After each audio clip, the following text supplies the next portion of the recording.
have observed rainbows, but ever you have thought how these rainbows are formed? Yes, a rainbow is also a natural spectrum which is caused by dispersion of sunlight by tiny water droplets present in the atmosphere after a rain shower. The incident sunlight with suitable angle of incidence is refracted, dispersed, internally reflected, and finally again refracted out by the raindrops. So as you can see in this figure, there are point B, C and D. At point B, refraction is taking place when sunlight enters into the water droplet from the air. Then inside the water droplet, dispersion can be observed. Then at point C, total internal reflection is occurring, and at point D, refraction again takes place. Due to dispersion and internal reflection, different colors reach the eye of the observer.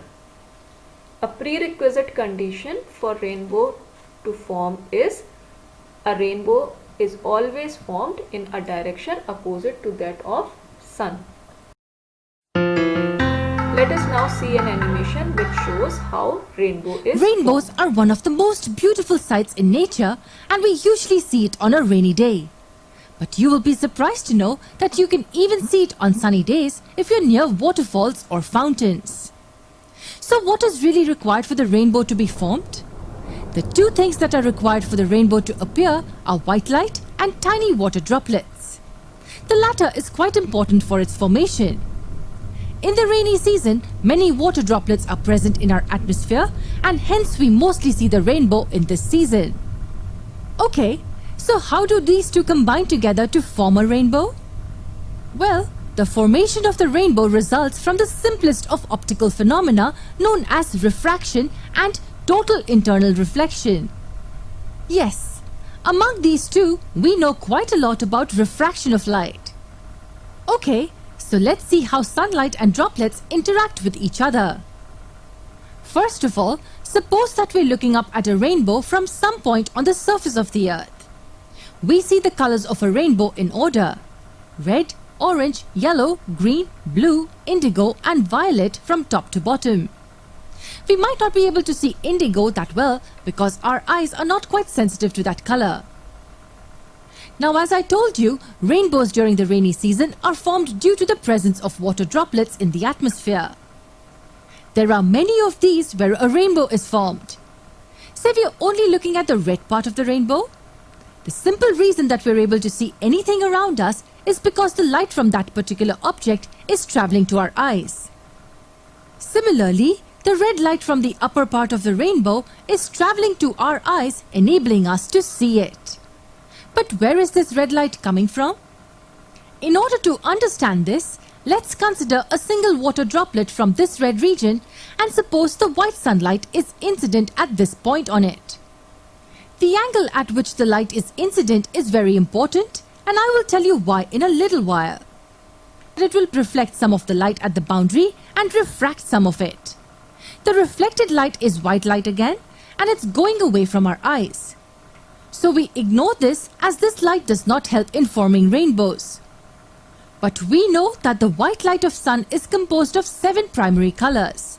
It's VIBGYOR.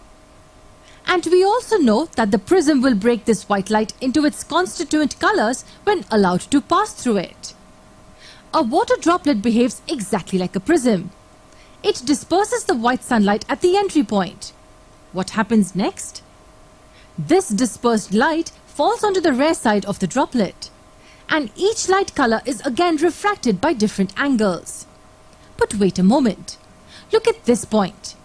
Why is the light getting refracted in the same medium? Well, you must have assumed that it will pass through the air and not back through the water. This is happening because of an optical phenomenon known as total internal reflection. Let me quickly enlighten you about this. We know when the light travels from an optically denser to an optically rarer medium, it bends away from the normal. And greater the angle of incidence, greater will be the angle of refraction. But here's the interesting part. There is some angle called the critical angle at which the refracted ray will be perpendicular to the normal line. That's right.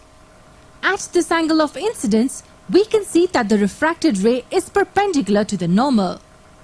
And if I further increase the angle of incidence, then the refracted ray will now travel through the incident medium. So if you notice, the ray is actually reflecting in the same medium. The same thing happens here in a water droplet as well. This angle of incidence at this surface for each colored light is such that they all bend in the same medium. So these different colored rays are now at the air-water interface again for the third time. This time, however, the total internal reflection does not occur and they bend in air. But notice that all the colors in air are now separated by quite an amount.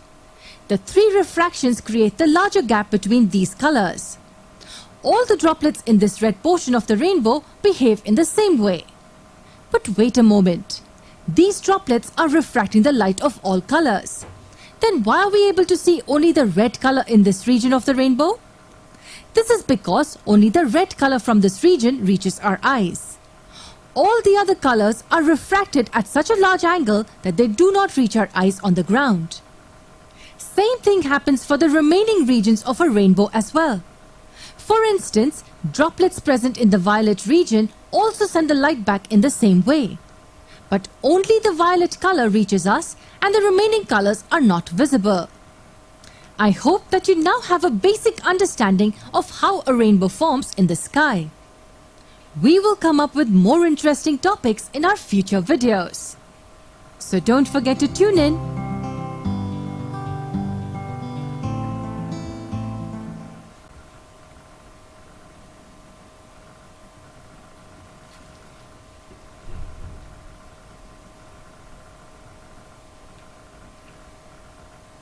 Rainbow formation is very well explained in this animation. Next topic is atmosphere.